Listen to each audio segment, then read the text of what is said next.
C'est déjà demain avec Anthony Morel, le père Morel.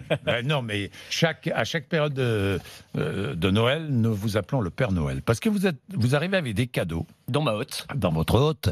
Et aujourd'hui, vous êtes arrivé avec des cadeaux high-tech, enfin bon, qui nous replongent au XXe siècle. C'est ça, c'est un peu les vieilleries là que je vous ai apportées, mais c'est les vieilleries. Vous avez très à la mode. sorti vos vieilleries du placard.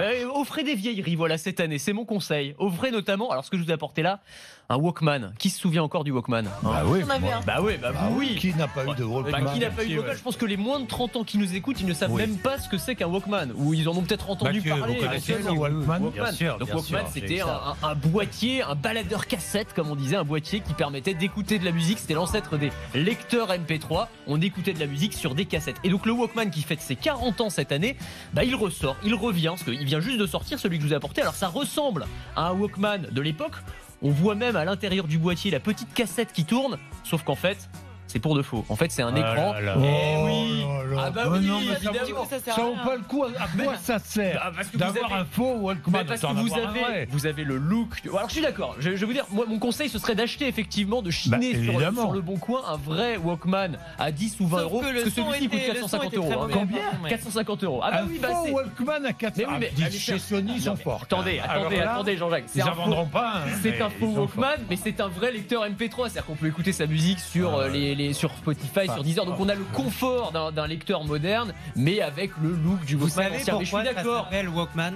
Vous savez ce qu'on va faire demain? Non, je fais une parenthèse. C'était en marchant. Oui, c'est ça. En fait, c'est le patron de Sony qui, en marchant, se disait ce serait bien de pouvoir écouter la musique en marchant. Du coup, ça s'appelle Walkman. Absolument.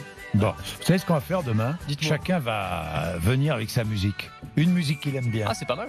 Demain matin. Alors, on va fêter Noël. Demain, c'est quoi? On est le combien demain? Nous sommes le 19. Non, vendredi, on fera ça. Ouais, vendredi 20. Bon, contre toute attente. Vendredi 20, c'est aussi les pulls moches de Noël. Les pulls moches, on aura ça ira on va faire une matinée spéciale. Contre toute attente, les cassettes reviennent au goût du jour. Voilà, donc si vous achetez un vrai Walkman sur Le Bon Coin, vous avez les cassettes qui vont avec. Alors c'est très étonnant, on connaît le revival du vinyle qui revient en force, mais les cassettes, elles aussi, se vendent de mieux en mieux. Alors c'est pas de la même ampleur, mais quand même, c'est que maintenant tous les artistes un petit peu à la mode. Tiens, je t'ai fait une petite compile. Si tu veux, toutes les cassettes que nous avons chez nous, elles sont toutes défaites. Il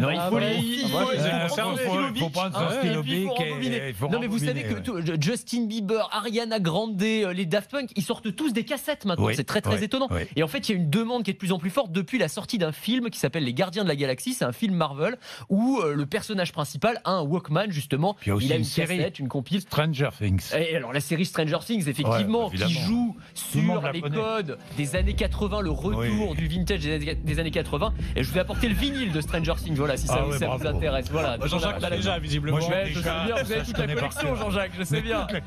Et vous savez que ça fait le bonheur d'une petite entreprise française qui s'appelle Mulan Industries, basée du côté d'Avranches. C'est le leader mondial de la bande magnétique. C'est un savoir-faire qui avait été complètement oublié. Et maintenant, ils sont contactés par des grandes majors américaines qui les contactent parce que, évidemment, plus personne ne sait faire ça. Voilà, des cassettes. Et le vinyle. Et le vinyle. Alors là, le vinyle. Lui aussi. Alors, ça, c'est beaucoup plus connu. Mais ce qui est intéressant, je trouve, c'est vraiment le retour à l'objet. On veut plus seulement avoir des morceaux dématérialisés dans le cloud ou gravés sur la mémoire de son smartphone. On veut avoir un objet palpable. J'ai un vieux vinyle chez moi de Jerry Lee Lewis. Vous je connais pas Jerry Lee Lewis. Bien sûr, je connais. Charles ne connaît pas Jerry Lee Lewis.